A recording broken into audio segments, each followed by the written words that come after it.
Bien-aimés frères et sœurs, soyez tous richement bénis dans l'amour, dans la paix et dans la grâce de notre Père céleste, au nom de son Fils Yeshua Mashiach, notre Sauveur et Seigneur. Amen. Aujourd'hui, une fois de plus, j'aimerais vous exhorter, mes frères et sœurs, vous exhorter une fois de plus sur, sur le temps dans lequel nous sommes. Nous sommes maintenant dans le temps de l'action. Comme je vous ai dit dans une de mes vidéos, le appel au Congo à la véritable repentance, j'avais dit justement que nous avons eu beaucoup de preuves nécessaires hein, de la part des frères et sœurs qui font des vidéos aussi et qui ont apporté des preuves que ce soit des frères et sœurs francophones ou anglophones, mais nous avons des preuves nécessaires qui montrent bel et bien que l'Afrique bantoue est véritablement le peuple de Dieu, l'Israël antique, l'Israël dont parle la Bible, que les Moïse, les David, les Daniel, Ézéchiel, le Christ Jésus lui-même, le Fils de l'homme, les apôtres, Paul également, eux tous étaient des Bantous, des Africains Bantous. Et les preuves sont multiples. Donc maintenant, ça, ce sont les informations que nous avons reçues par la grâce de Dieu, au travers nos frères et sœurs qui témoignent et qui apportent ces preuves à l'appui des preuves irréfutables et indéniables. Ça, c'est un fait. Et que Dieu soit richement béni. Maintenant, une fois que nous avons ces informations-là, maintenant que nous savons qui nous sommes, je répète, comme les frères avaient dit, les frères de Pierre, les Hébreux, qu'ils avaient assisté justement au jour de la Pentecôte, à comment dire, à la manifestation justement du Saint-Esprit, et que Pierre avait pris la parole pour les exhorter, pour leur parler, pour témoigner de la vérité du salut en Christ. Ils étaient vivement touchés, dit la Bible. Ils étaient vivement touchés. Et la question qui sont posées, c'est que devons-nous faire? Voilà la question. Et après, Pierre avait dit de se repentir. Et c'est là maintenant où nous sommes actuellement. Nous sommes en 2016 dans ce temps où nous devons passer à l'action. Nous devons passer à l'action, à la repentance. Et la repentance, justement, applique un acte, une action. Nous devons agir, si nous voulons voir notre Père céleste, si nous voulons voir Christ agir en faveur de notre pays. Quand je dis pays, c'est la nation d'Israël, c'est-à-dire les peuples bantous. Donc les deux Congo, Cameroun, Angola, Rwanda, Hutu, Zimbabwe, Zambie, Namibie, voilà, tout l'Afrique centrale jusqu'à l'Afrique du Sud. Excusez-moi. Donc, c'est très important, mes bien-aimés, ce que je dis, parce que si on prend la parole de Dieu, si on prend la Bible, nous allons voir que Dieu, Yahweh, l'Éternel, n'agit pas tout seul dans ce monde. Il agit toujours à travers les humains. À travers les humains. Parce que la terre a été faite pour les hommes. Pour que les hommes vivent. Ça veut dire que quand il y a un problème sur la terre, c'est la responsabilité des hommes. Dieu ne peut pas agir comme ça. Oui, il est tout puissant. Oui, il est souverain. Mais notre Dieu créateur a des principes. Des principes qui sont que au ciel, c'est l'affaire de Dieu avec les anges. Sur la terre, c'est l'affaire des hommes. Après, bien sûr, le Seigneur nous prête main forte justement pour sortir victorieux des combats que nous menions. Parce que justement, l'ennemi, Satan, enfin on va dire l'ennemi, les hommes ennemis, font appel aux puissances spirituelles pour détruire justement euh, leur adversaire, hein, en l'occurrence ceux qui sont dans le camp de Dieu. Donc c'est pour ça que le Seigneur lui aussi, il prête aussi sa main pour justement vaincre et terrasser l'ennemi. Vous voyez, ça c'est un principe que nous devons connaître, nous ne devons pas négliger, nous ne devons pas ignorer cela. Excusez-moi, je suis un petit peu malade, hein, mais voilà, donc ça m'empêche pas de parler ce soir. Donc, pour cela, je vous ai apporté des preuves bibliques, comment Dieu agit, les principes de Dieu sur la terre. Donc, je vais prendre 7 exemples, 7 points, et nous allons voir, hein, et on va traverser toute la Bible, et on va voir que effectivement, c'est comme ça que le Seigneur agit jusqu'à aujourd'hui, puisque la Bible dit qu'il est le même hier, aujourd'hui et éternellement. C'est-à-dire que ce qui s'est passé avant, ça se passe maintenant. Comment Dieu agissait auparavant, il agit de même maintenant. Hein, la Bible dit aussi qu'il y a en lui aucune ombre de variation. Il n'a pas changé. D'accord? Donc on va prendre certains exemples, hein, qui vont vraiment nous éclairer, nous aider à comprendre comment ce que Dieu veut de nous. D'accord? Et après, eh ben, on va savoir dans la prière, ça va nous aider, voilà, ça va nous aider justement à bien prier, à savoir comment prier, parce que le Seigneur lui-même il dit dans Jacques, hein, que vous demandez mais vous recevez pas parce que vous demandez mal afin de satisfaire vos convoitises. Donc il faut que nous sachions comment prier, et pour savoir comment prier, il faut d'abord que nous comprenions ce que Dieu attend de nous. D'accord? Donc on va prendre quelques passages. Donc on va commencer tout d'abord par Genèse, hein, le premier exemple ça sera Adam. D'accord? Et on va prendre un petit passage, hein, juste un petit verset qu'on connaît tous, mais qu'on va essayer d'éclairer tout cela. D'accord? C'est dans Genèse chapitre 2 au verset 15.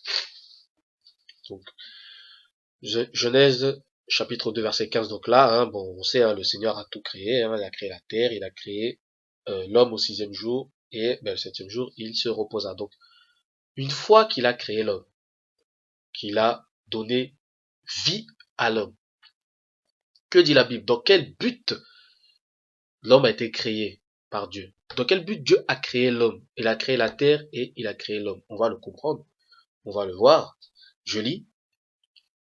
L'Éternel Dieu prit l'homme et le plaça dans le jardin d'Éden pour le cultiver et pour le garder. Amen. Donc voilà. Ça, c'est la réponse du pourquoi. On a un acte, un fait, qui est quoi? Dieu a créé la terre, il a créé Adam l'homme. Maintenant, c'est dans quel but? Pourquoi il a créé? Pourquoi il a créé toutes ces choses-là? Et on le dit, pour qu'il le cultive.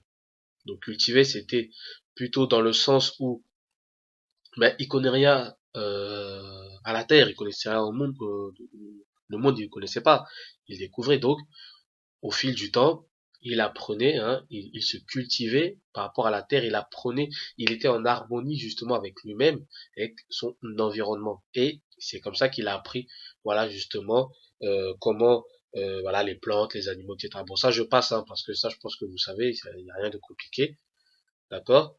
Donc voilà. Et donc pour cultiver et pour le garder, pour le garder.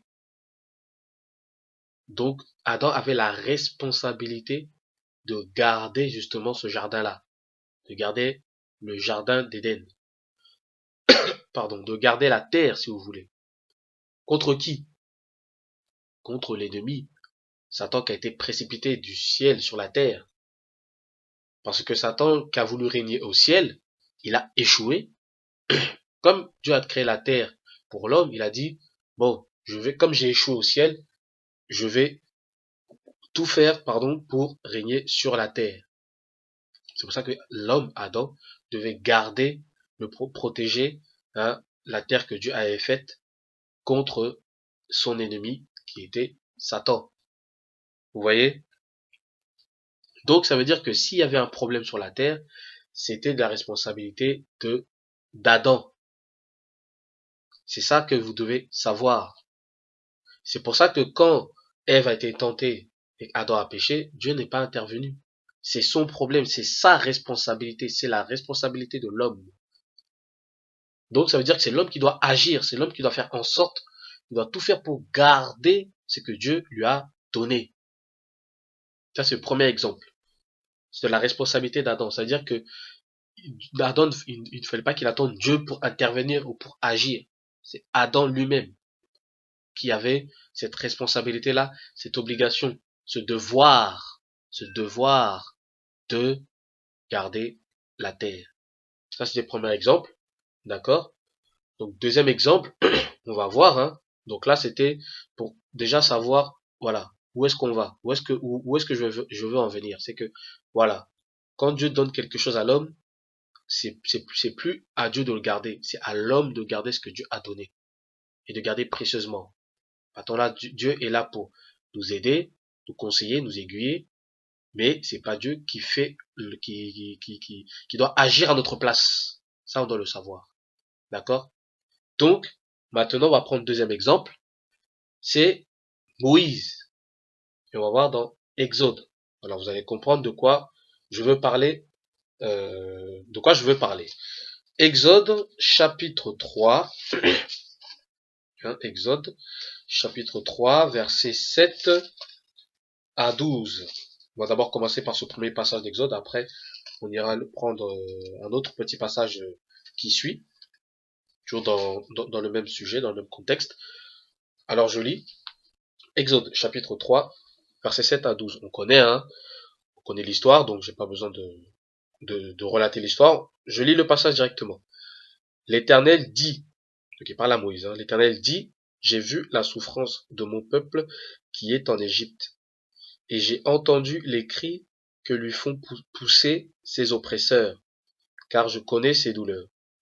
Je suis descendu pour le délivrer de la main des Égyptiens, et pour le faire monter de ce pays dans un bon et vaste pays, dans un pays où coule le lait et le miel, dans les lieux qu'habitent les Cananéens, les Hétiens, les Amoréens, les Phéréziens, les Éviens et les Jébusiens.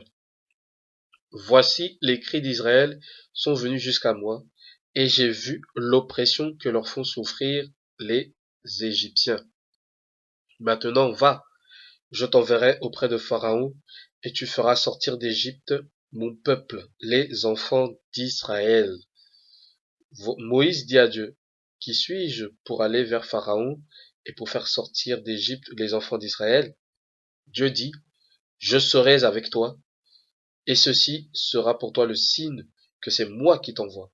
Quand tu auras fait sortir d'Égypte le peuple, vous servirez Dieu sur cette montagne.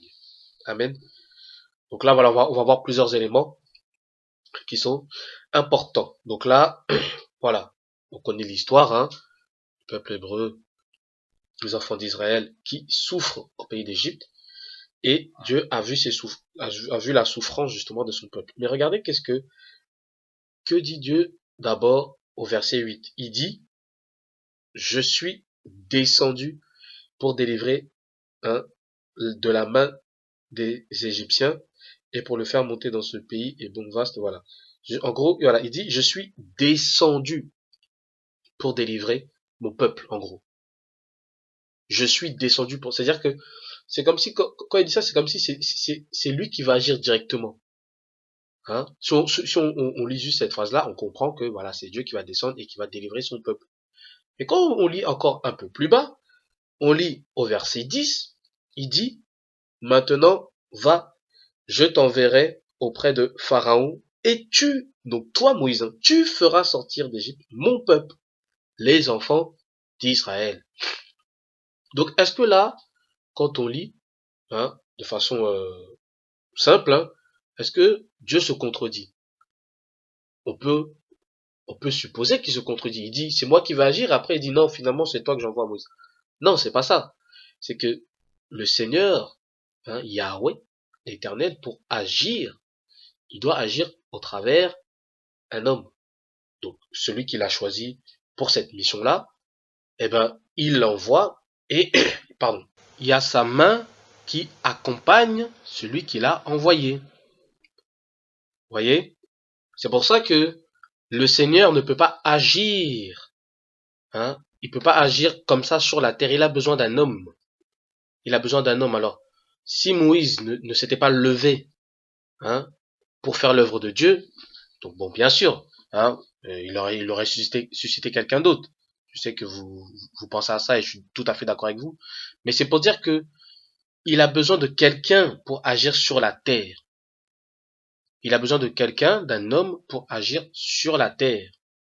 Si on va un peu plus loin, toujours dans le livre d'Exode, au chapitre 4, regardez qu'est-ce que la Bible dit. Exode chapitre 4 au verset 10, verset 10 à 13. Donc, la conversation continue hein, entre l'Éternel et Moïse, hein, où Moïse il essaie toujours de chercher des excuses pour ne pas accomplir la mission. Donc à un moment donné, bon, au verset 10, la Bible dit ceci. Donc Moïse dit à l'Éternel, ah Seigneur, je ne suis pas un homme qui ait la parole facile, et ce n'est ni d'hier, ni d'avant-hier, ni même depuis que tu parles à ton serviteur, car j'ai la bouche et la langue embarrassées. L'Éternel lui dit, qui a fait la bouche de l'homme? Et qui rend muet ou sourd, voyant ou aveugle? N'est-ce pas moi, l'Éternel? Va donc, je serai avec ta bouche, et je t'enseignerai ce que tu auras à dire. Moïse dit, ah, Seigneur, envoie qui tu voudras envoyer. Amen. Donc là, bon, là, ça avait bien énervé le Seigneur, et finalement Moïse a accepté la mission. Vous voyez, donc là, le Seigneur, il dit bien, c'est qui a fait la bouche de l'homme? C'est moi, non? Donc, je serai ta bouche. Et c'est ça, en fait, que le Seigneur veut, a voulu en tout cas que Moïse fasse. Il a simplement voulu que son serviteur, hein, par Moïse, parle de la part de l'Éternel. Qu'il ouvre la bouche pour parler. Et Dieu derrière, il accomplit la parole que lui-même a mis dans la bouche de son serviteur. Pour que les gens voient, hein, les gens voient la main de Dieu agir et ils voient que, effectivement, lui, il a été envoyé de Dieu et on voit Dieu agir. Et là, les gens vont écouter, vont croire. Pas tout le monde, hein, mais en tout cas, beaucoup de gens croiront justement au message de l'envoyé de Dieu.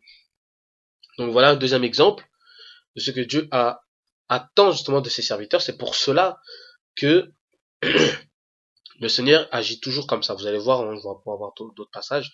C'est pour ça que je disais au tout début hein, de la vidéo que il faut que nous agissions si nous voulons voir le Seigneur agir.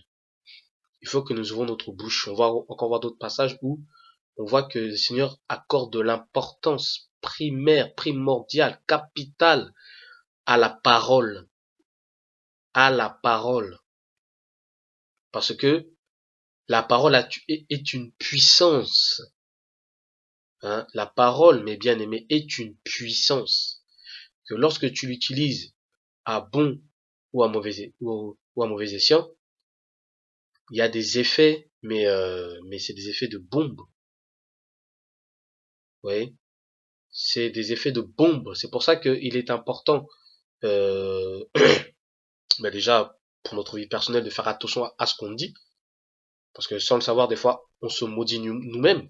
Parce qu'en maudissant les autres, on se maudit nous-mêmes. Et c'est pour ça que c'est très important. Faut faire très attention à notre parole.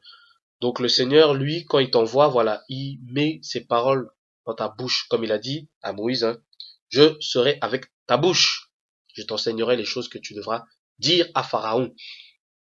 Donc, mes bien-aimés, comment agir? Eh ben, comme on ne sait pas vraiment comment agir, bon, on sait plus ou moins dans le sens où déjà il faut savoir ce que vous avez cru, hein, mes frères bantous, ce que vous croyez, hein, de qui vous êtes, il faut le divulguer à vos proches, à vos frères et sœurs, à vos parents, à vos familles, à vos amis qui sont comme vous. Et après le Saint-Esprit, hein, vous voyez, c'est la même chose. Quand Jésus disait à ses disciples que ne vous inquiétez pas du moment quand vous serez devant les tribunaux, de quoi vous aurez à dire, parce que le Saint-Esprit, hein, mettra les paroles dans votre bouche. Là, c'est pareil. C'est le Seigneur, l'Éternel. Le Saint-Esprit, c'est l'Éternel lui-même. L'Esprit de Dieu, le Saint-Esprit, c'est pareil, c'est la même personne. C'est Dieu lui-même. Vous voyez?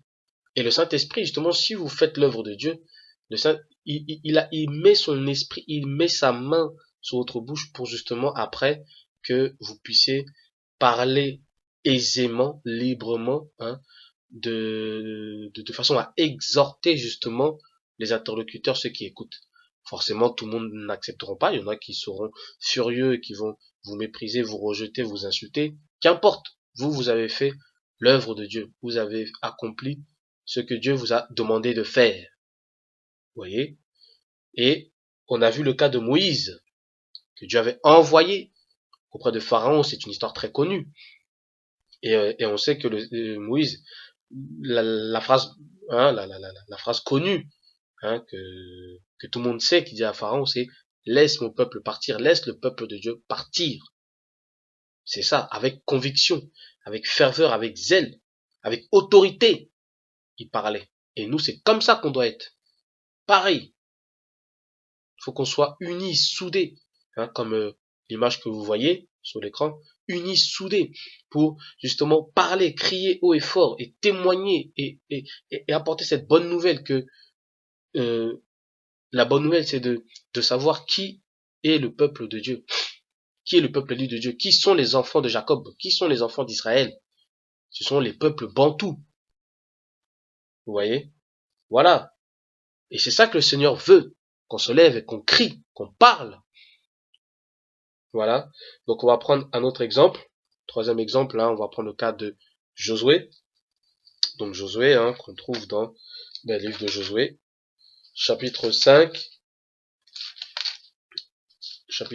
hein, verset 13, à partir du verset 13, jusqu'au chapitre 6, verset 1 à 2.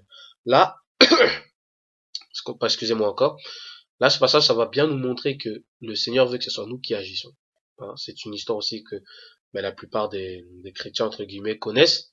D'accord? On va voir, hein, vraiment à la lumière du Saint-Esprit, on va comprendre quelque chose.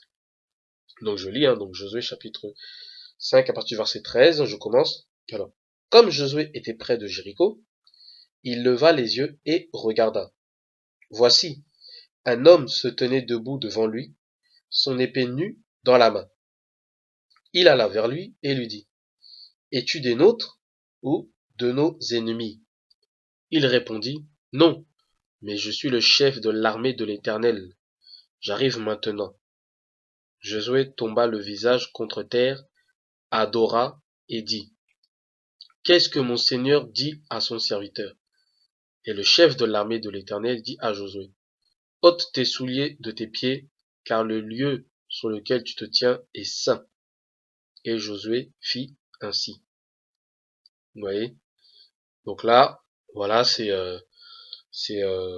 l'ange de l'Éternel, hein, ou l'Éternel des armées. Bon, après, peu importe, vous pensez qui voulait, mais voilà, c'est un être divin. Je pense que c'est Dieu lui-même qui était là, et voilà, qui lui dit, qui se présente devant Josué.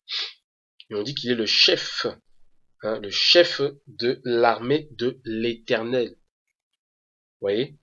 On continue, chapitre 6, à partir du premier verset. Jéricho était fermé et barricadé devant les enfants d'Israël. Personne ne sortait et personne n'entrait.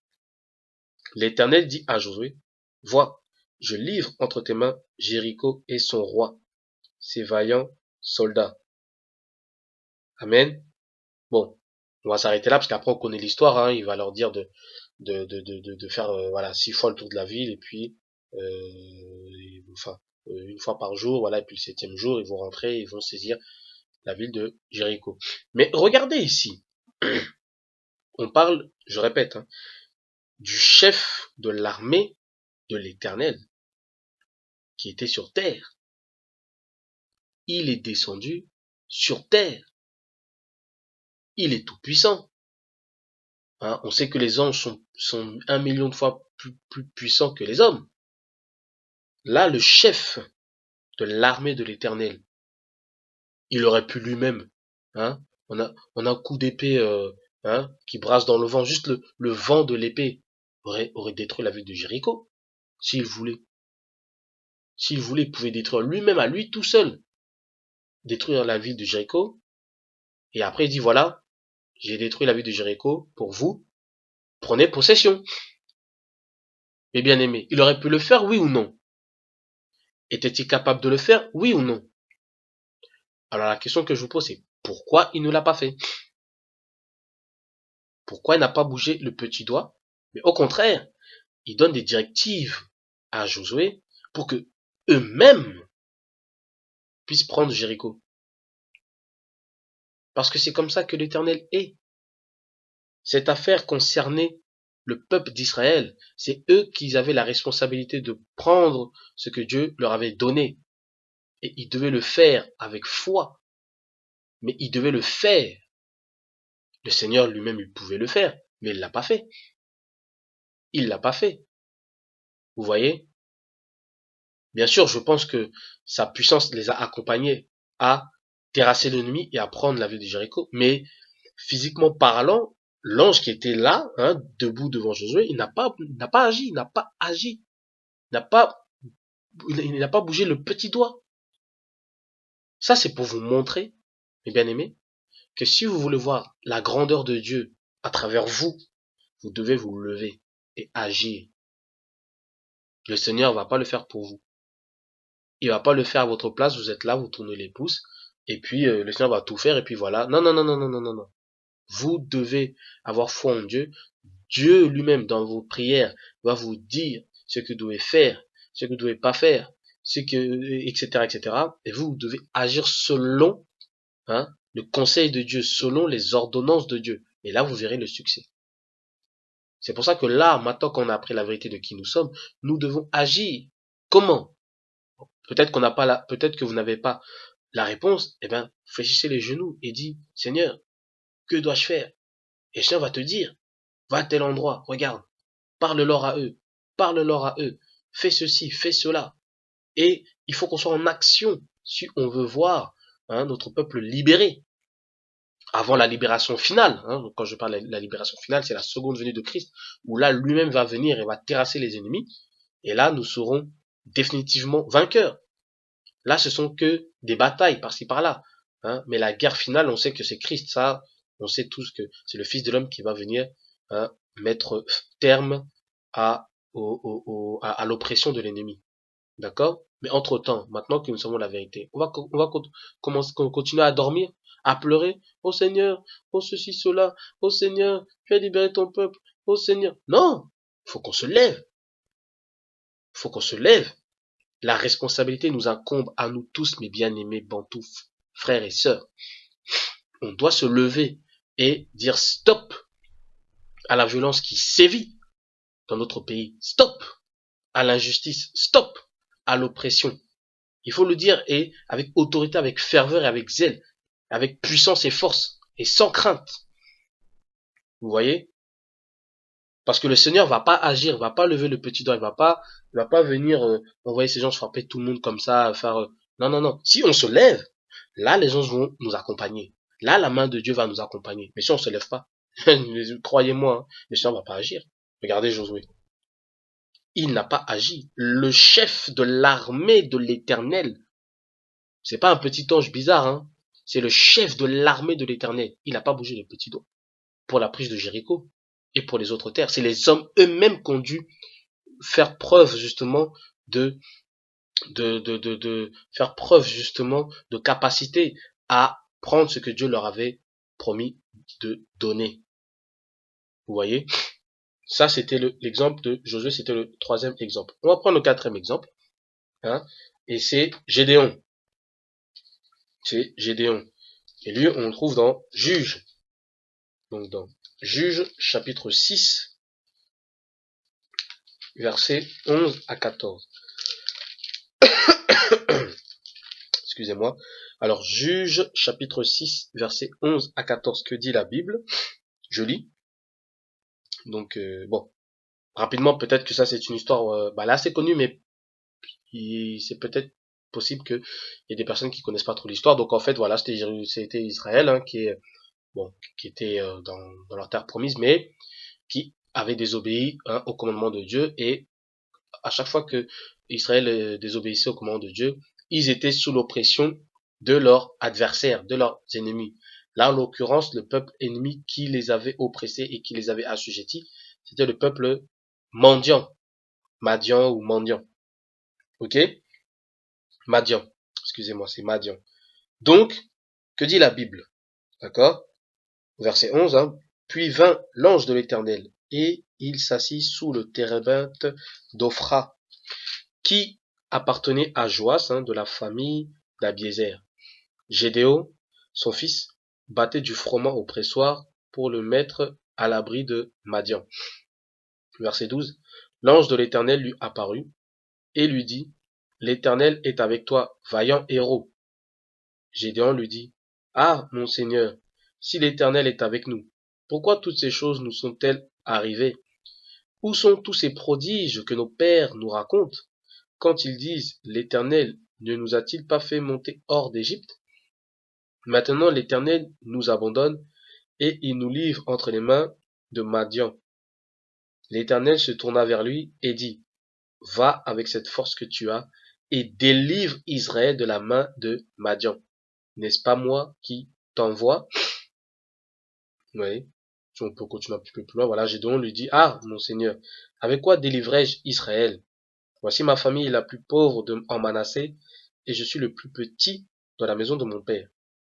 L'Éternel lui dit, verset 16, hein, mais je serai avec toi, et tu battras Madian comme un seul homme. Amen. Vous voyez? Il dit toujours la même chose. Il a dit à Moïse, hein, je serai ta bouche. Bon, on l'a pas lu dans Josué, mais si vous lisez Josué chapitre 1, 1:8, 1:9, il dit, prends courage, je serai avec toi. Le Seigneur, il dit toujours, je serai avec toi. Mais c'est pas moi qui vais agir. C'est toi qui vas agir, mais moi je te prêterai main forte. Et là, pareil, l'ange de l'Éternel, c'est l'ange de l'Éternel. Là, si un ange vient là, il descend sur terre là tout de suite. Mais juste en soufflant, il peut terrasser je ne sais combien de personnes. Là, je sais plus dans quel livre, dans quelle histoire de la Bible, on voit à un moment donné où l'ange est intervenu et il a bâti à lui tout seul 100 000 hommes à peu près comme ça. Vous voyez? Parce que là, c'était peut-être un cas spécial. Mais regardez là, ici. Il aurait pu lui-même l'ange terrasser Madian et dire, voilà Israël, moi l'ange de l'Éternel, je vous ai délivré de Madian, maintenant vous êtes libres, etc., etc. Il aurait pu le faire, mes bien-aimés. Mais pourquoi il ne l'a pas fait? Parce que je le répète, la responsabilité, d'accord, de la terre d'Israël ou de ce qui se passe dans ce monde-là incombe aux hommes. C'est la responsabilité des hommes. Là, c'était la responsabilité d'Israël de se délivrer de la main de leurs ennemis. C'est pour ça qu'il a appelé Gédéon.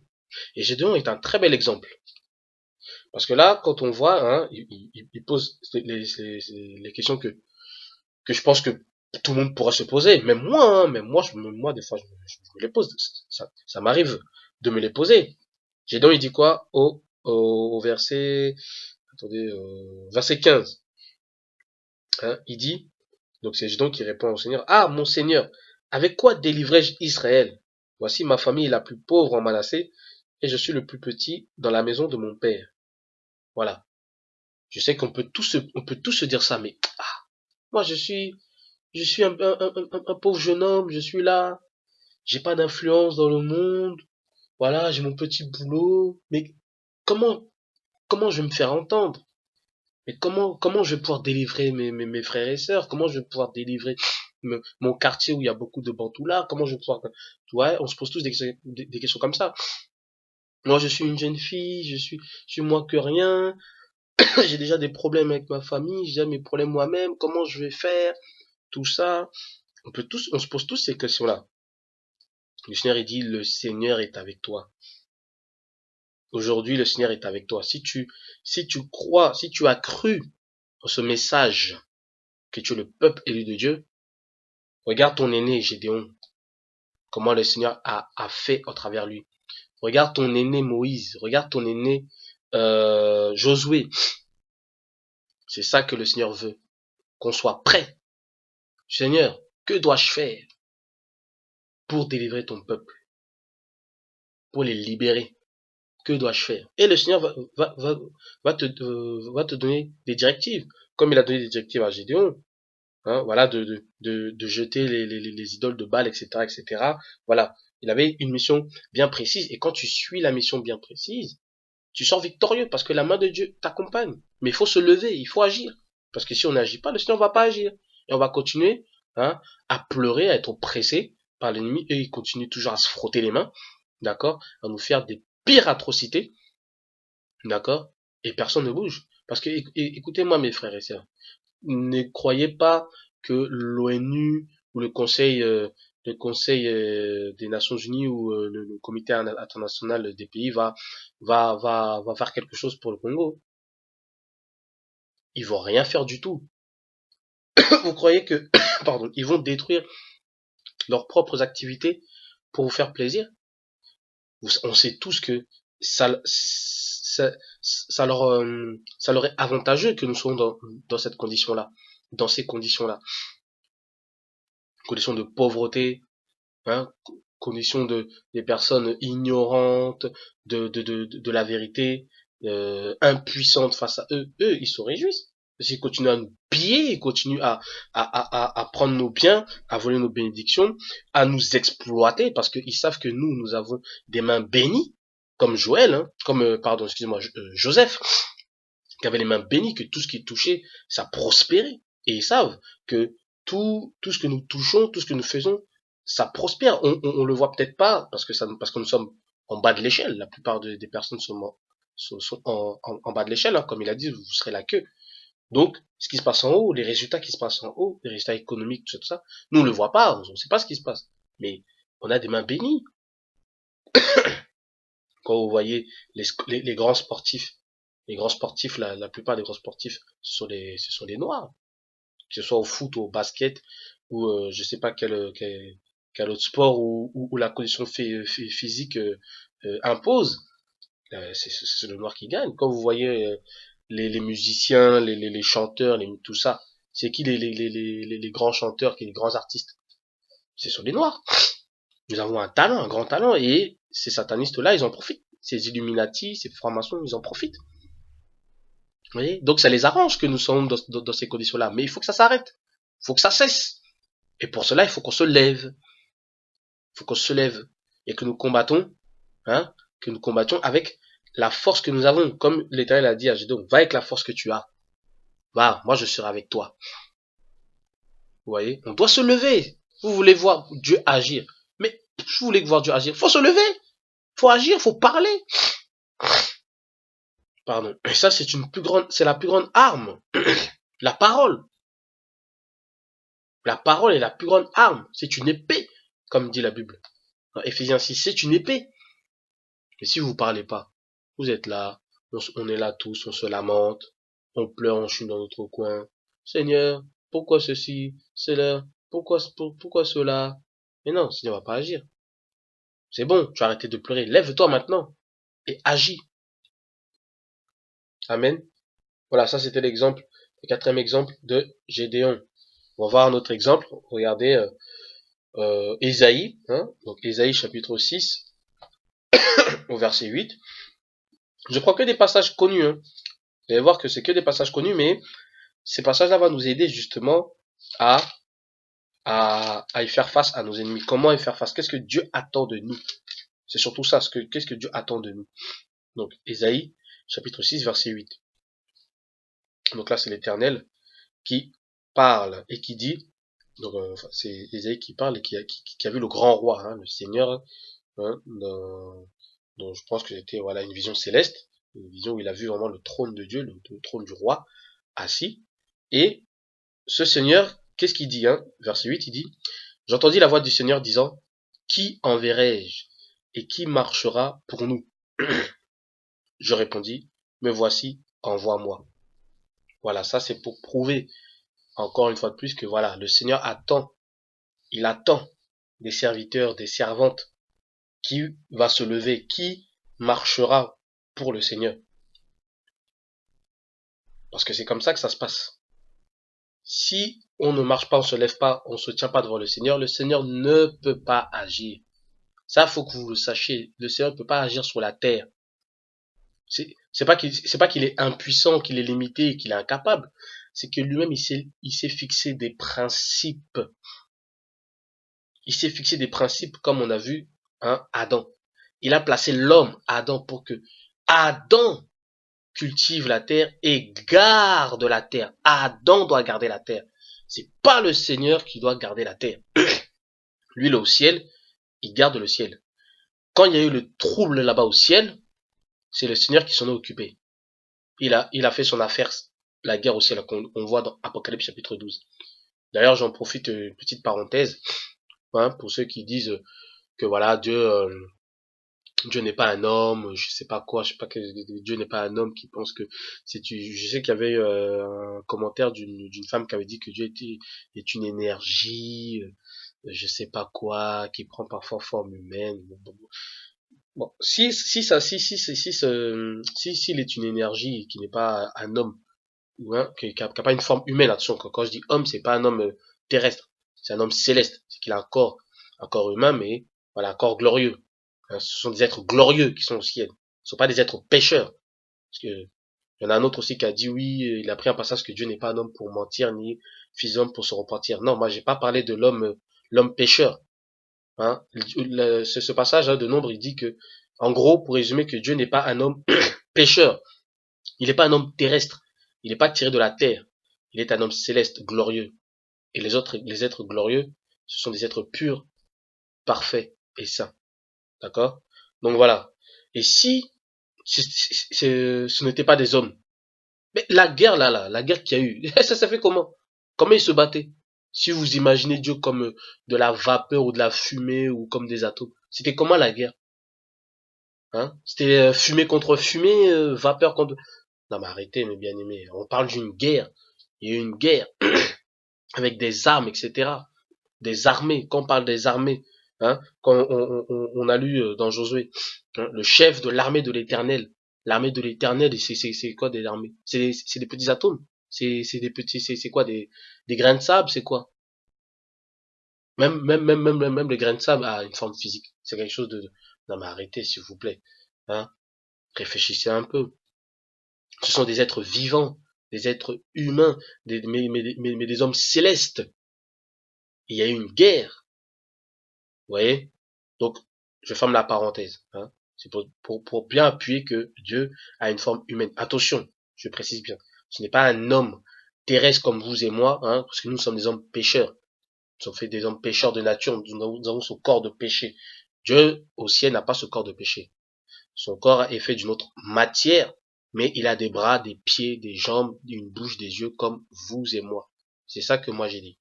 J'ai pas dit que c'était un homme terrestre. Parce qu'après, vous allez croire que je blasphème. Non, non, non, non. Dieu est un homme et un homme glorieux. Mais si vous ne croyez pas, vous lisez 1 Corinthiens 15. On parle de corps céleste et de corps terrestre. Voilà. Moi, je parle de corps céleste, que Dieu est un corps céleste, nous avons un corps terrestre. Et, comme dit dans 1 Jean 5, que lorsqu'on va voir Christ apparaître, on sera semblable à lui. C'est-à-dire qu'on sera changé. Nos corps qui étaient terrestres sera changé en corps céleste, en corps glorieux comme lui. C'est ça que ça veut dire. Mais nous aurons un corps. Amen. Donc, je disais les affaires de Dieu au ciel. Quand il y a eu la guerre au ciel, nous les hommes, on n'était pas là. Ça, ce sont les affaires de Dieu. Ce qui se passe dans le céleste, c'est les affaires de Dieu. Ce qui se passe dans le terrestre, c'est les affaires des hommes. Et si nous, on se lève pas pour agir pour les choses qui se passent sur la terre, eh ben, on n'a rien compris. On n'a rien compris et Dieu ne peut pas agir. C'est pour ça que Dieu veut d'abord nous enseigner, nous éclairer pour que nous sachions maintenant où est-ce qu'on va. Quelle direction nous devons prendre avec Dieu pour être victorieux dans nos épreuves, dans nos combats spirituels. Amen. Pas physique. D'accord? Parce qu'on n'a pas à lutter contre la chair et le sang. D'accord? Mais contre les dominations, les autorités, les princes de ce monde des ténèbres et les esprits méchants dans les lieux célestes. Notre combat est spirituel. D'accord? Mais on doit se lever, pour combattre justement ces esprits-là et ces forces qui, justement, nous oppresse le peuple de Dieu, le peuple hébreu, le peuple bantou. Amen. Donc je continue, voilà. Ça c'était le cas d'Ésaïe. Où on voit bien que Dieu, il demande à quelqu'un qui va agir pour nous sur la terre. Pour qu'on puisse nous, maintenant, manifester notre puissance, notre grandeur sur la terre. Parce qu'on n'a pas le droit. On n'a pas le droit. Moi, j'ai fixé que on n'a pas le droit de venir de manière glorieuse et de terrasser l'homme. C'est illégal. C'est illégal. C'est illégal pour Dieu. Vous voyez, c'est pour ça que Dieu veut absolument, il envoie ses serviteurs qui vont agir pour nous. Voilà, ça c'était le cas d'Ésaïe, le 5e exemple. 6e exemple, d'accord, c'est le cas de Ézéchiel, un autre envoyé de Dieu. Regardez, encore une histoire connue, hein, qu'on connaît. Donc ça, j'avais pris ce passage-là pour expliquer le réveil de Jacob. Là, on va le prendre maintenant pour expliquer autre chose. Regardez. C'est Ézéchiel, chapitre 37. On va lire à partir du verset 1 à 10. Je lis. La main de l'Éternel fut sur moi, et l'Éternel me transporta par son esprit, et me déposa dans le lieu d'une vallée remplie d'ossements. Il me fit passer auprès d'eux, tout autour, et voici, ils étaient fort nombreux à la surface de la vallée, et ils étaient complètement secs. Il me dit, Fils de l'homme, ces eaux pourront-ils revivre? Je répondis, Seigneur éternel, tu le sais. Il me dit, prophétise sur ces eaux, et dis-leur, ossements desséchés, écoutez la parole de l'Éternel. Ainsi parle le Seigneur l'Éternel à ces eaux. Voici, je vais faire entrer en vous un esprit, et vous vivrez. Je vous donnerai des nerfs, je ferai croître sur vous de la chair, je vous couvrirai de peau, je mettrai en vous un esprit, et vous vivrez. Et vous saurez que je suis l'Éternel. Je prophétisai selon l'ordre que j'avais reçu. Et comme je prophétisais, il y eut un bruit. Et voici, il se fit un mouvement, et les os s'approchèrent les uns des autres. Je regardai, et voici, il leur vint des nerfs, la chair crue, et la peau les couvrit par-dessus. Il n'y avait point en eux d'esprit. Mais il n'y avait point en eux d'esprit. Il me dit, prophétise et parle à l'esprit. Prophétise, fils de l'homme, et dis à l'esprit. Ainsi parle le Seigneur l'Éternel. Esprit, viens des 4 vents, souffle sur ces morts, et qu'ils revivent. Je prophétisai selon l'ordre qu'il m'avait donné. Et l'esprit entra en eux, et ils reprirent vie. Et ils se tinrent sur leurs pieds. C'était une armée nombreuse, très nombreuse. Amen. Donc là, on voit encore un autre cas où, pour résumer rapidement, parce que c'est une histoire qu'on connaît, où le Seigneur montre à Ézéchiel, voilà, des morts, physiques ou spirituels, peu importe, vous pouvez imaginer, mais des morts, d'accord? Des morts. Le Seigneur pose la question à Ézéchiel. Ces ossements, fils de l'homme, est-ce qu'ils peuvent revivre? Ézéchiel, en toute humilité, il dit, ah, moi Seigneur, je sais pas, mais toi tu le sais. Bon, le Seigneur, hein, l'Éternel des armées, le grand Dieu tout-puissant, le grand Dieu souverain, il aurait pu dire, regarde, je vais te montrer, je vais les faire revivre. Et lui-même donner vie. Puisqu'il est tout puissant, on sait qu'il est Dieu, tout le monde le sait. Il est Dieu, il est grand, il est tout puissant, enfin voilà, toutes ces grandes attributions qui reviennent à Dieu, on le sait. D'accord? Il aurait pu manifester sa toute puissance. Pourquoi il l'a pas fait? Au contraire, il a dit, fils de l'homme, toi prophétise. C'est toi qui vas redonner vie à tes frères. C'est toi qui vas redonner vie à ton peuple. C'est pas moi, hein, c'est toi. Moi, ma puissance va t'accompagner. Hein? Ma main va t'accompagner. Mais c'est toi qui vas agir. C'est toi qui vas agir. Toi parle. Pas moi. Moi, je veux pas parler. C'est toi qui parles. Tu vas parler pour moi. Ouvre ta bouche, parle. C'est ça qu'il dit. Il dit pareil. Il a dit la même chose à Moïse. Je serai avec ta bouche. C'est toi qui vas parler, Moïse, à Pharaon. C'est pas moi. Moi, je veux pas parler à Pharaon. Moi, si je descends là, mais mais le monde va disparaître tellement que je suis puissant et glorieux. Le monde, non, je ne vais pas agir. Moi, je suis au ciel tranquillement. Mais mon esprit va t'accompagner, il sera avec toi. C'est toi qui vas parler. C'est toi qui vas parler à Pharaon. La même chose, le Seigneur, la même chose, il dit à Ézéchiel. Vous voyez, quand je disais que le Seigneur est le même hier, aujourd'hui, éternellement, qui ne change pas, ces mêmes procédés, ces mêmes actions, ces mêmes plans d'action, il le fait avec. Et là, n'oubliez pas, entre Ézéchiel et Moïse, il y a plus de 1000 ans. Pardon. Il y a plus de 1000 ans. Déjà, entre Moïse et Gédéon, il y a pas mal d'années. Je vais pas dire de bêtises, je sais pas combien de temps, mais il y a pas mal d'années. Parce que je pourrais le calculer, mais ça prendrait du temps. Et je vais pas m'attarder sur ça. Mais il y a déjà pas mal d'années. Et la même façon qu'il agit avec Moïse, avec Josué, il agit pareil avec Gédéon, il agit pareil avec Ésaïe, où il a envoyé.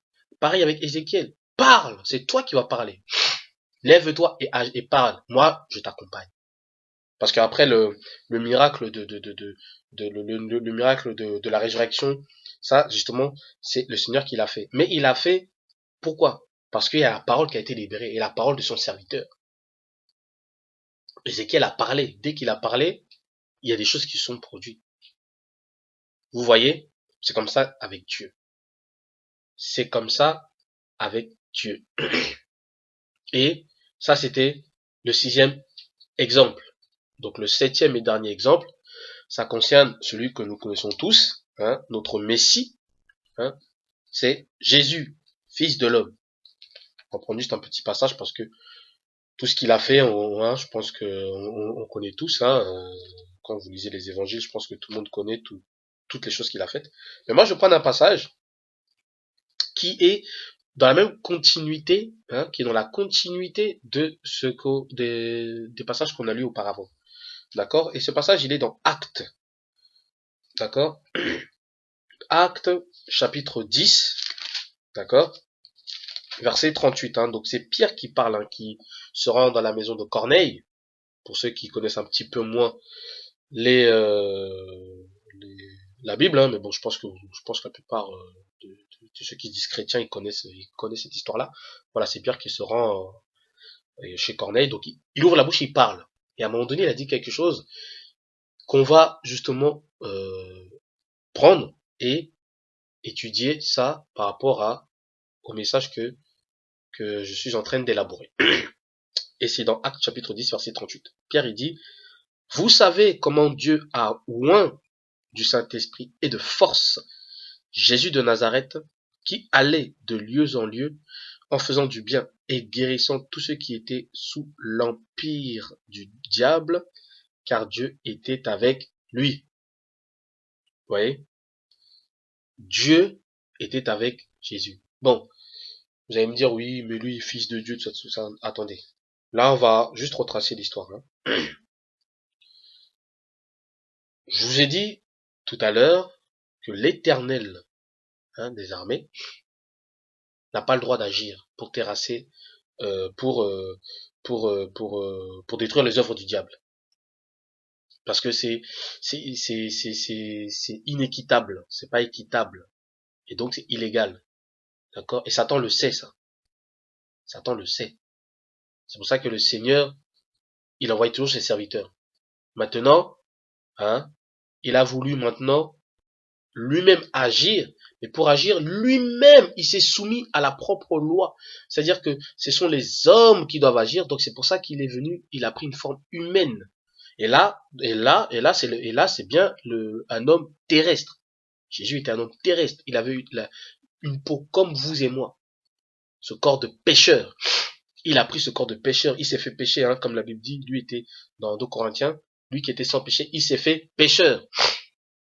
Pour justement réconcilier, hein, le monde avec lui-même. Voilà. En l'occurrence, hein, le peuple de Dieu. Et après, les païens qui croient en cette bonne nouvelle. Vous voyez que même lui, Dieu lui-même, pour être sur la terre, pour marcher, pour faire des choses, pour agir, pour se manifester, lui-même, il a dû se soumettre à sa propre loi. Ça, c'est un Dieu juste. Ça, c'est un Dieu juste, qui se soumet à sa propre loi. Ouais, c'est pas un dictateur, c'est pas un Dieu, voilà, c'est un Dieu juste. Lui-même, il s'est soumis. Quand il donne des règles, il s'y soumet lui aussi. Il obéit lui-même aussi à ces règlements. C'est pour ça que Jésus était un homme, un véritable homme, quand vous lisez Philippiens 2, à partir du verset 5. Hein, il était un véritable homme comme vous et moi. Et là, pour pouvoir agir, il avait besoin du Saint-Esprit. Hein, le Saint-Esprit. Hein, et on dit, hein, ouais, comment Dieu a oint du Saint-Esprit de force Jésus de Nazareth, qui allait de lieu en lieu, faisant du bien et guérissant tous ceux qui étaient sous l'empire du diable, car Dieu était avec lui. De la même manière que Dieu était avec Moïse, de la même manière que Dieu était avec Josué, de la même manière que Dieu était avec Gédéon, quand il a dit « Je serai avec toi », il dit la même chose pour Jésus. « Je serai avec toi pour faire l'œuvre à laquelle je t'ai envoyé, mon fils. » Vous voyez, Jésus n'a pas échappé à la règle. Jésus, fils de l'homme, le fils de l'homme. Donc l'homme n'a pas échappé à la règle. Vous voyez, il n'a pas échappé à la règle. Dieu était avec lui. Donc il était avec lui. Donc pour quelle raison il a été oint? Parce que c'est ça après qu'il faut savoir. Hein? Pour quelle raison il a été oint, Jésus? On connaît tous. Si on lit rapidement Luc 4. Luc chapitre 4. D'accord, Luc chapitre 4 rapidement.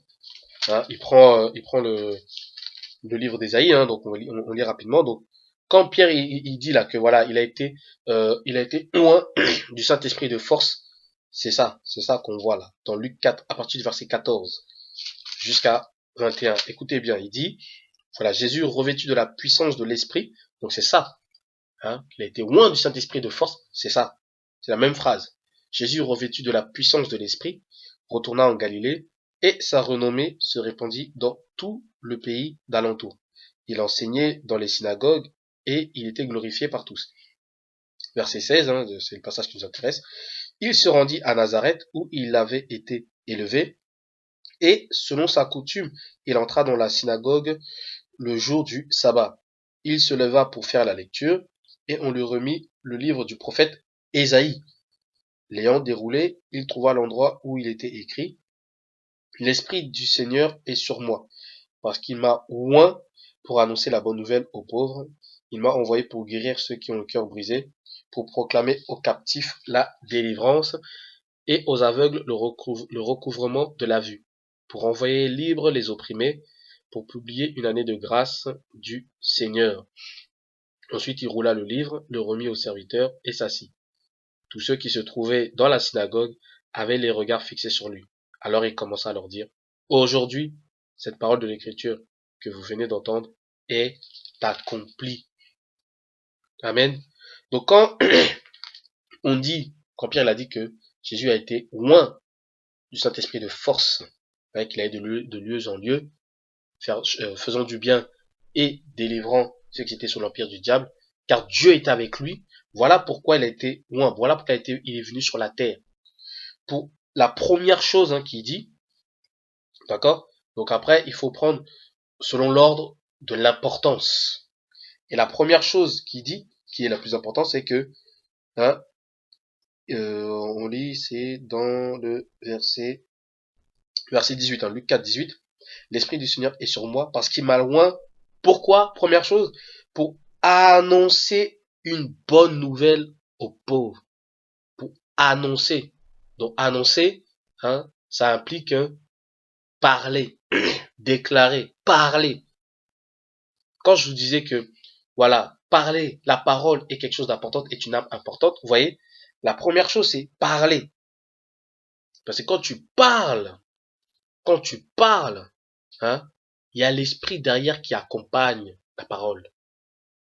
Il y a la main de Dieu qui accompagne. Jésus, s'il ne parlait pas, et c'est juste des miracles. Déjà, je pense pas que ça aurait fonctionné. Je pense pas que ça serait fait. Mais quand bien même ça fonctionnerait, mais les gens ne seraient pas touchés. Les gens ne seraient pas réveillés. Les gens n'auraient pas... Après, quand on lit la suite, hein, parce que quand tu parles, tu annonces la bonne nouvelle, qu'est-ce que ça implique? Qu'est-ce que ça implique derrière? Ça implique que il m'a envoyé pour guérir ceux qui ont le cœur brisé. Ça implique la guérison des cœurs brisés. Parce qu'il y a beaucoup de gens qui ont le cœur brisé. Et quand vous voyez le peuple bantou qui souffre en Afrique, vous ne pouvez pas savoir. Ceux qui ne sont pas africains, qui ne vivent pas en Afrique, et qui n'ont pas trop les yeux fixés sur ce qui se passe là-bas, vous ne pouvez pas savoir. Mais il y a une souffrance terrible. Une souffrance terrible. Des gens qui ont le cœur brisé, qui pensent que c'est fini. C'est terminé.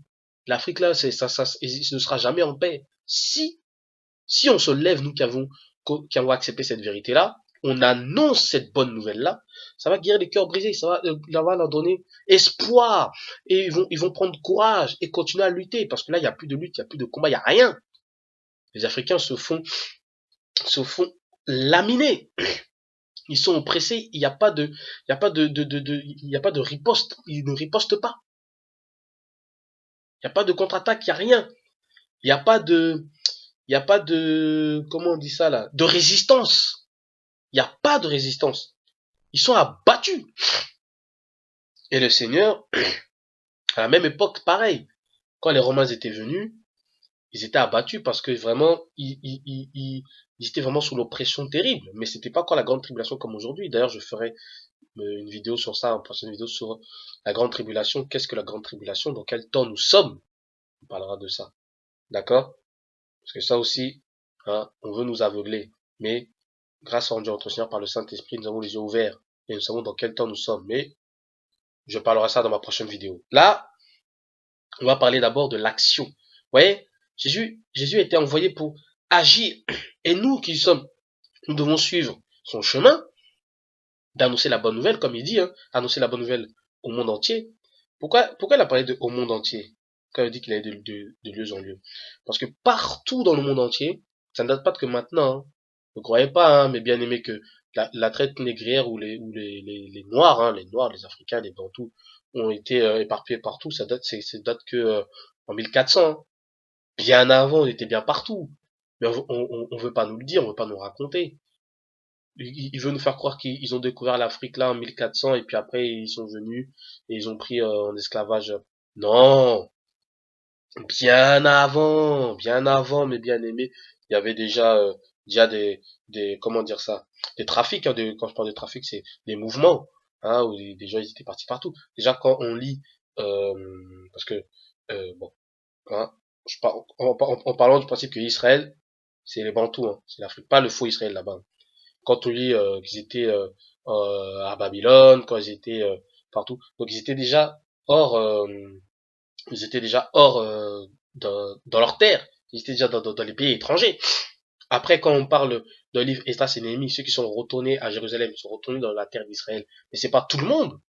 Il y en a qui sont restés. Et peut-être de là où ils sont partis, ben ils se sont éloignés, peut-être après aller vers l'Asie, etc., vers l'Europe. C'est ça. Donc il y avait des Noirs déjà partout à l'époque. Ça ne date pas de maintenant, ça ne date pas de 1500. Il ne faut pas croire ça. Hein. Et c'est pour ça qu'il fallait que la bonne nouvelle soit répandue partout où il y avait le peuple de Dieu. Les disperser là. Partout où il y avait le peuple de Dieu, il fallait qu'ils entendent cette bonne nouvelle. Et une fois que la bonne nouvelle sera annoncée, c'est là où maintenant, comme dit Christ, voilà, cette bonne nouvelle sera prêchée au monde entier, alors viendra la fin du monde. Donc là, cette bonne nouvelle n'est pas encore, tout le monde n'a pas encore saisi. C'est pour ça que la fin du monde ne va pas encore venir maintenant. Nous sommes dans le temps, en tout cas, de la fin. Vous voyez? Et c'était la mission de Jésus sur la terre. Il a été loin, pourquoi? Pour annoncer, pour parler. Pour parler. Parler. Et après, Dieu va agir. Dieu était avec lui. Pourquoi? Parce qu'il a parlé. Il a ouvert la bouche. Vous voyez? Et quand tu annonces la bonne nouvelle, comme j'ai dit, ça implique justement la guérison des cœurs brisés. Quand on lit au verset 19 hein, du Luc 4, hein, pour proclamer aux captifs la délivrance. Ça veut dire que là, maintenant, on proclame la délivrance. Oui, mes bien-aimés Bantous, vous serez délivrés au nom de Jésus-Christ de Nazareth, au nom de Yeshua Mashiach. Vous serez délivrés, je prophétise, je parle de la part du Seigneur, de la part de lui, par rapport à sa parole, par rapport à ce qu'il a dit. Hein, que si on ouvre la bouche, il faut annoncer la bonne nouvelle. La bonne nouvelle, c'est d'abord, 1, vous êtes le peuple élu de Dieu. 2, le Seigneur ne nous a pas oubliés. 3, il va venir. Il va venir vous aider, mais il faut d'abord vous lever pour qu'il vous aide. Il vous montre d'abord sa puissance avant qu'il vienne définitivement lui-même pour terrasser l'ennemi. avant qu'il vienne lui-même pour terrasser l'ennemi. Il va d'abord manifester sa puissance à travers vous. Vous qui serez levés, réveillés, et que vous aurez décidé, vous aurez pris la décision maintenant d'agir et de dire non, de dire stop à vos oppresseurs, stop à l'Occident. Vous continuez, vous nous faites trop souffrir. Vous nous avez trop fait souffrir. Maintenant, stop. Nous reprenons les rênes de notre pays. Nous reprenons les rênes de notre vie. Nous reprenons les rênes de notre destinée. Voilà les paroles que vous devez sortir à ces détracteurs, à ces dictateurs, à ces oppresseurs, à ces voleurs, à ces pilleurs, à ces meurtriers. Vous voyez? Ensuite, il dit quoi? Et aux aveugles le recouvrement de la vue. Voilà, les aveugles. Parce que, comme je l'ai dit, il y a des frères ici et là qui sont aveuglés, qui ne savent pas, qui sont aveuglés parce qu'ils ont les yeux fixés sur autre chose. Pardon. Ils ont les yeux fixés sur le ciel, alors qu'il faut avoir les yeux fixés sur sa propre terre. Parce qu'on souffre. Tout ce qui est écrit dans la Bible, ça se passe, ça s'est passé sur la terre, ça se passe sur la terre, et ça se passera sur la terre, quand on parle de la guerre d'Armageddon, tout ça. Donc arrêtez d'avoir les yeux fixés au ciel, comme les prêtres catholiques sous l'ordre de Léopold II. Ces faux pasteurs, hein, ces lourds ravisseurs sous l'ordre de Léopold II sont venus en Afrique pour dire, hein, voilà, vous leur direz, heureux les pauvres. Hein, soyez pauvres, restez pauvres, car vous aurez les yeux fixés au ciel, tout ça, vous serez rémunérés au ciel. Tout ça, c'est pour que vous ayez les yeux fixés au ciel, hein, ailleurs, pour que, entre temps, ils sont en train de vous couper les pieds, hein, et de prendre ce qu'il y a autour de vous. Et vous avez les yeux fixés au ciel, tout ça. Il dit, hey, regarde au ciel, regarde pas ce qui se passe, regarde là-bas, regarde ailleurs ou à gauche, bon, j'ai dit le ciel, mais regarde à gauche, à droite. Parce que si vous dites regarde au ciel, vous allez croire que je blasphème. Regarde à gauche, à droite, voilà. C'est ça le plan de Satan. C'est faire diversion. C'est que vous ayez les yeux fixés sur autre chose que sur la réalité de ce qui se passe chez vous. Vous voyez? Et c'est ça. Il va vous redonner la vue pour regarder maintenant la vérité en face. Vous aurez les yeux ouverts et vous allez comprendre que, alors les gens qui parlent de la Bible là, c'est nous. Donc le Dieu de la Bible là, c'est nous. Donc les Jacob, les Abraham, Isaac, David, ce sont nos aînés à nous. D'accord. Donc comment nos aînés ont agi, on va agir pareil. Et là, il y aura la réelle repentance. On va prier, demander pardon. Vous voyez, les gens vont sortir de ces maisons closes, là, les églises que, justement, là, ces Européens, là, ces catholiques, tout ça, ces francs-maçons ont mis en place pour détruire le peuple de Dieu. Tout le monde va sortir de là, de ces maisons closes. Et là, ils vont chercher la face de Dieu à la maison, en famille, avec leurs enfants, leurs femmes, avec les frères et sœurs, les voisins, tout ça. Et on va fléchir les genoux, demander pardon. Oh Seigneur, nous avons pris une mauvaise direction. C'est pour ça que nous sommes dans le désarroi. C'est pour ça que nous sommes dans la détresse. On comprend maintenant pourquoi nous subissons toutes ces choses-là. Seigneur, nous voulons revenir à toi. Maintenant, nous savons que ce sont nos pères. Nous savons que ce livre parle de nous. Parle de nous. C'est nous comment dire ça, les concernés. Ça parle de nous dans ce livre-là. Donc, et là, ça va ouvrir les yeux. Et là, maintenant, on va pouvoir agir et voir la main de Dieu. Et proclamer ici et là, à gauche, à droite, en Orient, en Occident, au nord, au sud. Parlez et vous allez voir la main de Dieu. Vous allez voir l'ébranlement dans ce monde-là. Vous allez voir que le monde des ténèbres, que ces organisations démoniaques et ténébreuses, vous allez voir comment ils seront ébranlés. Et c'est là qu'ils vont décider de vouloir nous détruire, nous exterminer définitivement. Et là, ils seront déterminés. Et c'est là où la guerre d'Armageddon aura lieu. C'est là où ils vont préparer justement notre destruction dans Psaume 83 ou dans Apocalypse. Voilà comment ça va se passer. Il faut qu'on se lève, mes bien-aimés.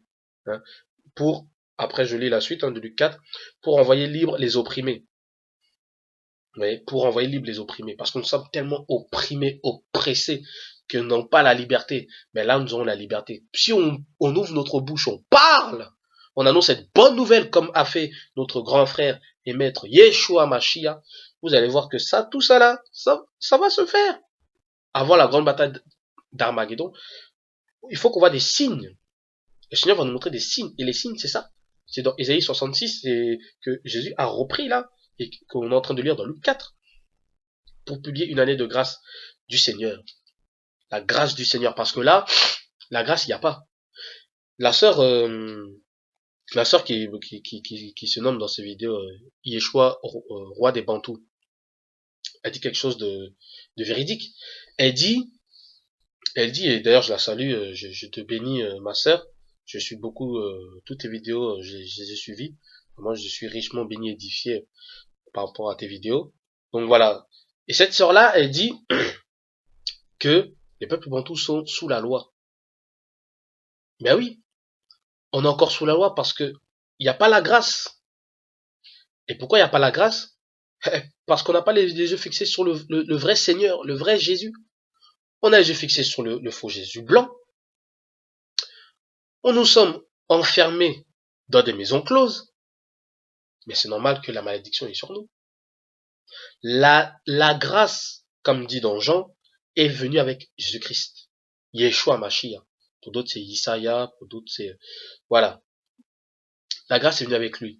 C'est-à-dire que si tu demeures dans le vrai Christ, dans le vrai Messie, là, la grâce t'est accordée. Là, tu demeures dans la grâce. Mais si tu n'es pas dans le vrai Jésus, tu n'es pas sur la grâce, tu es sous la loi. Je ferai une vidéo par rapport à ça, par rapport à la loi et la grâce, pour comprendre comment ça fonctionne.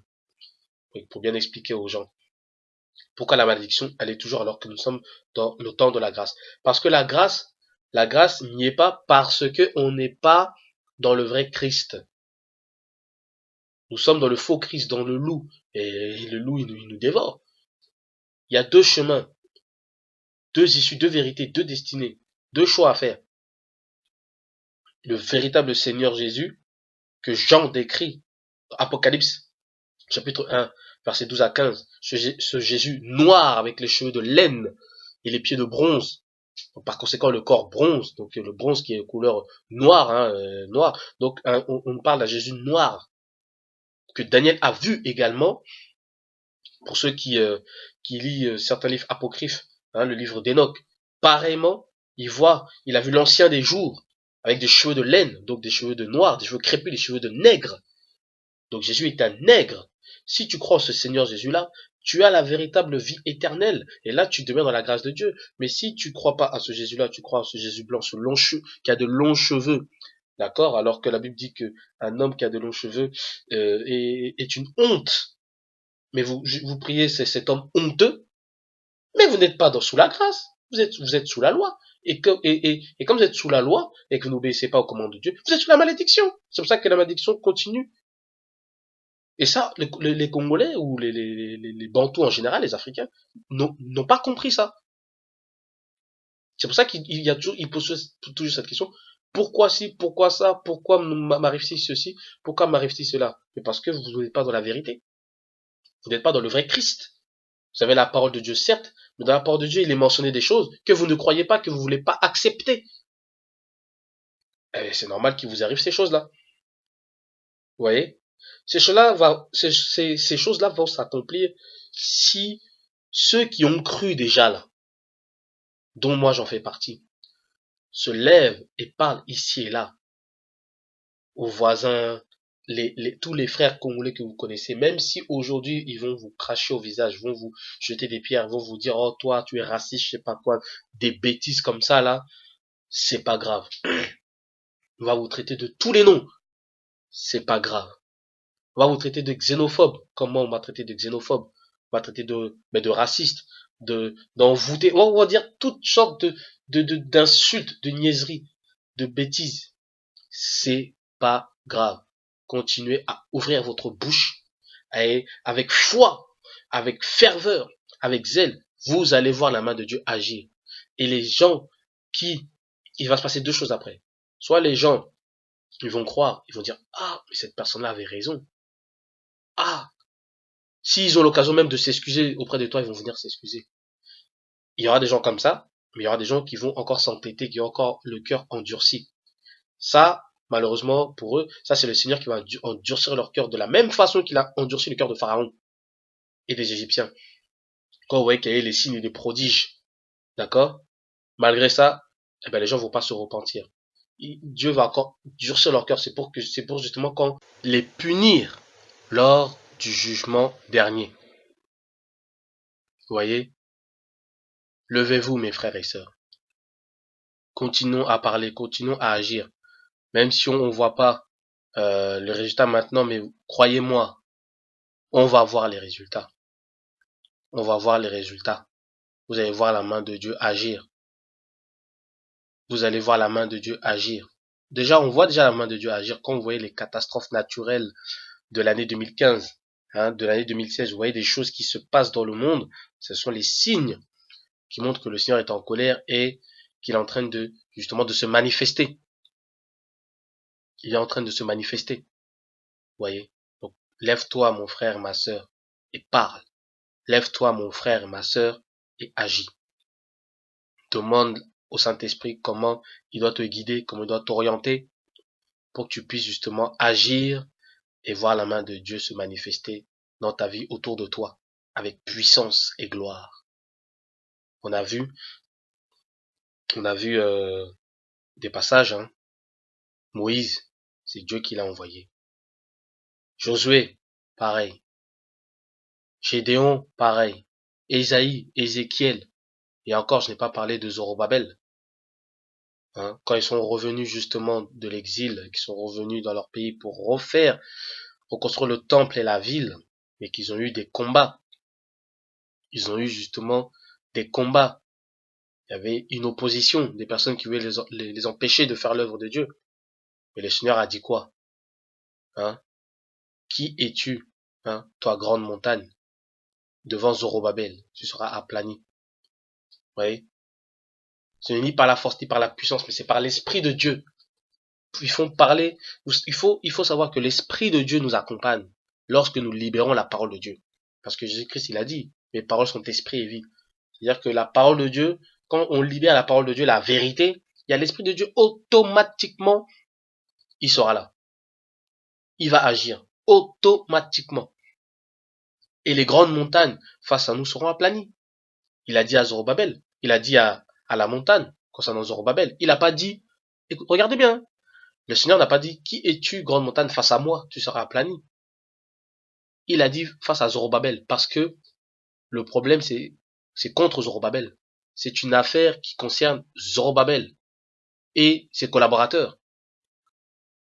Donc le Seigneur est là juste pour prêter main forte, en la personne du Saint-Esprit qui est avec nous, mais c'est nous qui devons agir, mes bien-aimés. C'est pour ça que c'était le thème justement de ma vidéo. Si tu n'agis pas, le Seigneur ne peut pas agir. Et je voulais montrer des preuves bibliques pour montrer que c'est comme ça que Dieu fonctionne. Mais je sais que beaucoup d'entre vous a compris, beaucoup d'entre vous a compris cela, ont compris cela.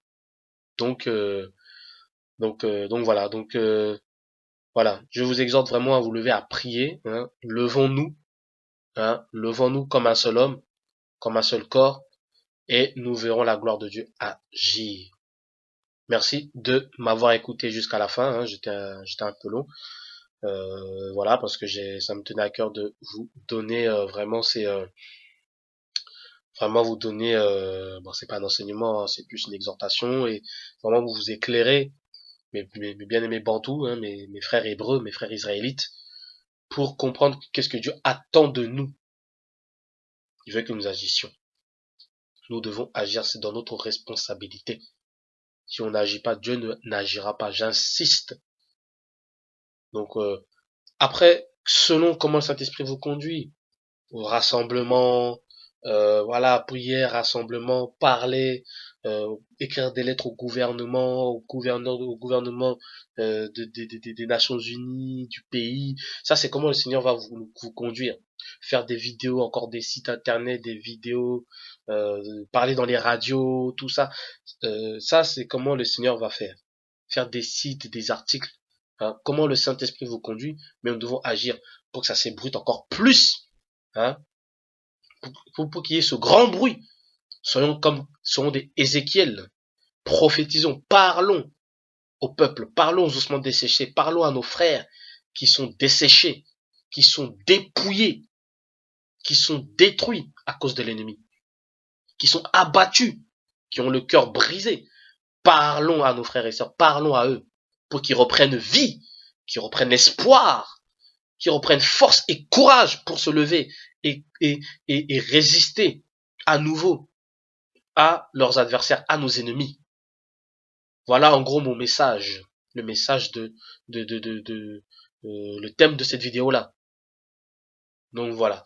Merci de m'avoir écouté. Vraiment que Dieu vous bénisse abondamment. Amen.